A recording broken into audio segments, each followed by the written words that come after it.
Hi, Craig. Shelby. Hello. It's always a pleasure to have you on part of Composer's Voice. You are a new music aficionado. You've done a lot. Yeah, every now and then when I can't sleep at night, I sit and try to count the number of pieces that have been written for me. And usually by the end that puts me to sleep because I think at this point in time I've had more than 300 solo compositions written for me. And that doesn't even count the ensemble works. And so I've been big and active, and that's what I believe in, being active. And you alluded to it a little bit earlier about wanting to work. And in my belief system, I believe we are here to do things. And what I do is present new music. And what's some of the new music projects that you've done? Oh, wow. Well, like yourself, I've also been involved with production. I've been president of the Birmingham Art Music Alliance several times. Most recently, I've stepped down as chair of the Iowa Composers Forum. However, I remain their secretary and active. Educational things, down in Birmingham, we founded a Scrollworks program that my daughter Shelby Camp has participated in as a young student, and then eventually she taught there as well. Right now, I am president of the Oneota Valley Community Orchestra, and that's a regional orchestra in my hometown of Decorah, Iowa. I stepped down as president in April of that organization, and my last hurrah for producing, I think, will be founding a string quartet. And we call that Quartet Winneshiek, which is the county that Decorah, Iowa is in. And that'll be my last one. We're going to start our initial week of preparation in May and present our first concert. And then eventually our goal is to create a chamber music festival in Decorah that has an educational component for student ensembles and feature the Quartet Winneshiek as the primary group, core group, yeah. Sounds fabulous. Hello, Shelby. Hello. Why don't you tell us your name and a little bit about yourself? My name is Shelby Camp.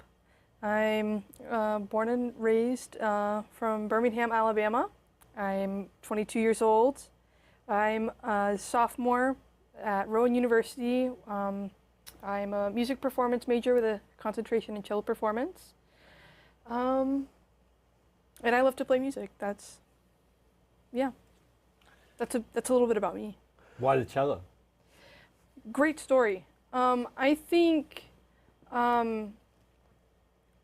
it originally started off as my sister and I just playing these really interesting percussive instruments, like aluminum can opener or bottle tops, on a safety pin that you could shake, or a kazoo, or lots of other knickknacks. But Percussion's the first instrument. Yeah, Shelby was, she and her sister were very attuned to people coming to my studio in the back of the house that we had in Birmingham for lessons. And many times they would sit up in this little loft area we had and spy. Mm-hmm. And it wasn't long before they started to infiltrate the studio itself and start to play with things. And then we break out the little stringed instruments. And it was not clear exactly when play turned into practice. Mm. So it was a beautiful sort of transition. And so, Shelby's been around a cello for decades already. And I just happened to be the one sister that decided to stick with cello for 17 years and just sort of took off with it and really became a passion and really ignited a lifetime fire of love for music, I think. Great. I'm so happy to have her here with me. And it's been a real thrill. We've enjoyed rehearsing and learning pieces, and both of us together, really. Yeah, I think this trip has been especially important for me as far as an artist and a musician, and trying to stretch myself to different areas of music. I think I said earlier that, you know, music can be a lot of things. It's not just strictly classical, but you have to also know what you're doing. So I feel that this has been really great exposure for me. A piece by the United Kingdom composer Paul Ayres, and these are a set of 14 variations on Harold Falterman's Axel F, made famous in the Beverly Hills movie with Eddie Murphy, and that runs from placid to rough to whimsical to just outright hard.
we first played Axel F a year, let's see, July of 2023 was when we first learned the Axel F and did a recording for the composer. And that was my first experience hands-on with new music. Of course, I'd, gone to my dad's concerts with, whether it be, I don't know if it was Birmingham New Music Group or Luna Nova, if I ever went to those, but something I've always heard growing up, with him practicing and attending shows. So I got both the classical, because he was in the Alabama Symphony, and also the new music, because that was something that he was also active in. So I'm very thankful for the exposure, and I think it has opened my mind to so many more possibilities of what I could do with my career as a musician, not just, me thinking I'm gonna land an orchestra job and do that for the rest of my life. I think it's just, boils down to a lot more than just,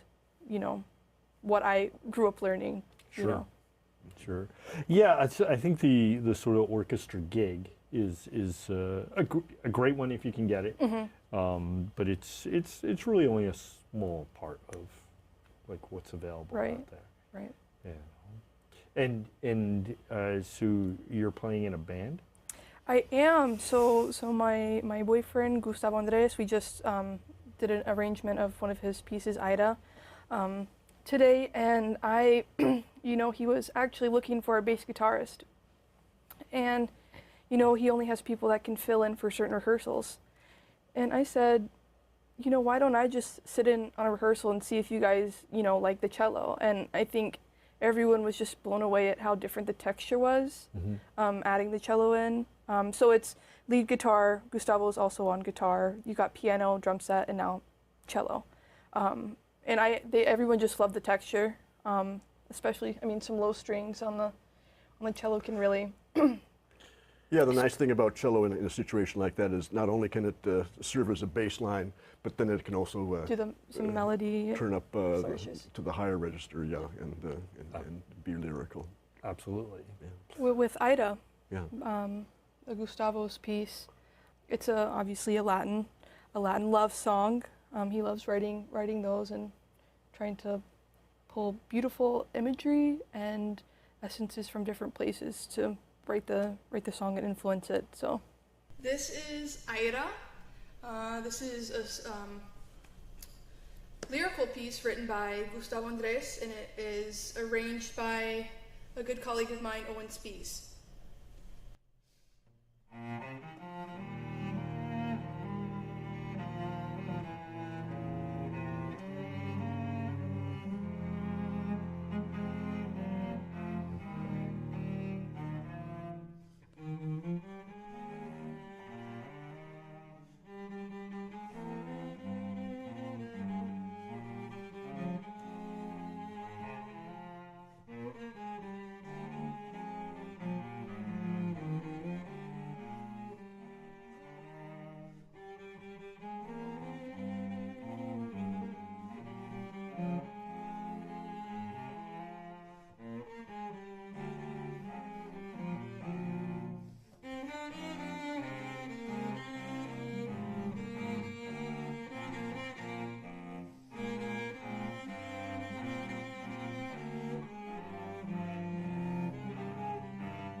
And Gustavo, why don't you tell us a little bit about who you are and what you do?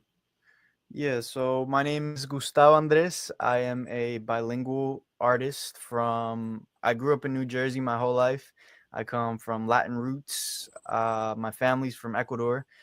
And I am also a student at Rowan University. I'm currently studying double major. One is vocal jazz studies, and the other one is music business. And yeah, it's great to be able to be doing what you love. Absolutely. And tell us a little bit about your piece. So yeah, with this piece, Ida, I guess I kind of wanted to create a sort of like Disney fantasy love story kind of vibe. And so with the melody, I wanted to approach it with that kind of scenery. And also in the lyrical aspect, I tried to draw little scenes like, the it may be like cliche, but like Disney movies where it's like the birds are singing to you and stuff like that. But yeah, it was really fun to add all these little things to be able to make the song what it is. And how did you come up with the title Ida? So Ida, when I was doing like mumble lyrics to create the song, it literally came out of me just being like da da da da da da da da da da da da da da da da, and so it just felt right to keep it as Ida. And then I also did a little bit of like searching if that word even exists, and through different like cultures there were different meanings to it, but in its essence it was all related to like beauty and like a person, a beautiful flower, and different kinds of things like that. And so it just felt right to keep that mumble lyric, the title of the song. Yeah, down in Birmingham, we had a very active free improvisation scene, and the idea of playing without music was a great revelation to me when I was about 38 years old, and it really fueled my entrance into new music. If I hadn't started doing some of the improv gigs there, we probably would have never met. And indeed, I use a lot of that freestyle downtown improvisation stuff, and I've worked with a lot of composers to try to get them to notate and write and incorporate all these extended techniques, so to speak. So it's an important ingredient for me, and indeed, that's a little bit of where Shelby grew up, is going to those things where people sit around and then everybody starts playing, Right. or you hear somebody do some unusual solos or ensemble playing, and so for me, I see it as a continuation of where you started initially as a young person. Right. I remember family friends going over to their house and hanging out with their kids, and all the parents, are very artsy people, and they're, I don't know, playing percussion, and someone's got a tambourine, and old dad's got the cello, and a good friend of yours, Mark Fosshauer, I think at one time I witnessed you guys both with cellos. Sure, right. Drum circles, Yeah. fire dancers.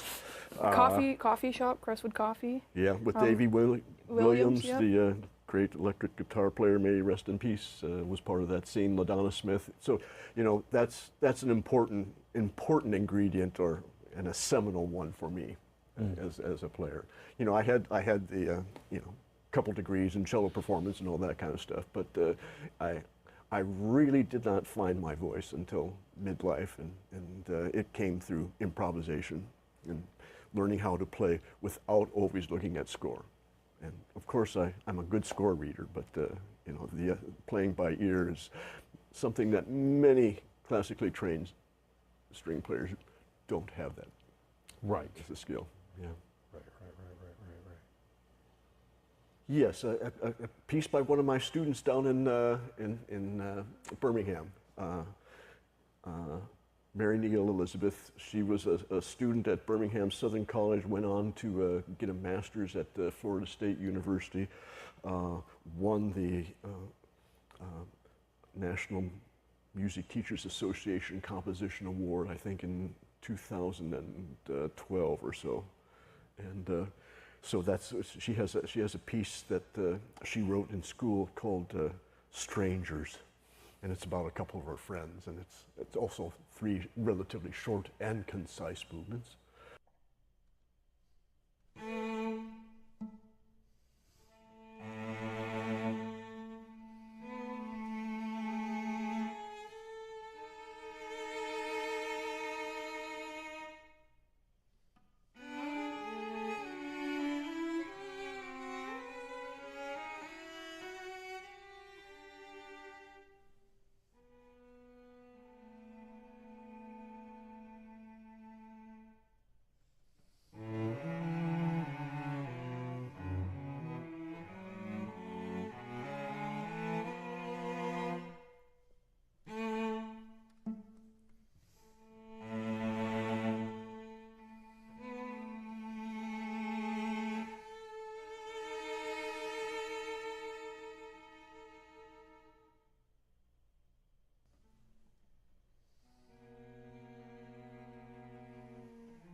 Well, we've covered many things here. My gosh, histories, our relationships, the music. Well, thank you for coming out. Thank you for having us. Yeah. Nice to be here, Rob. Thank you. Yeah, you're welcome. Awesome. You guys want to talk about anything else? God, I've talked about myself enough.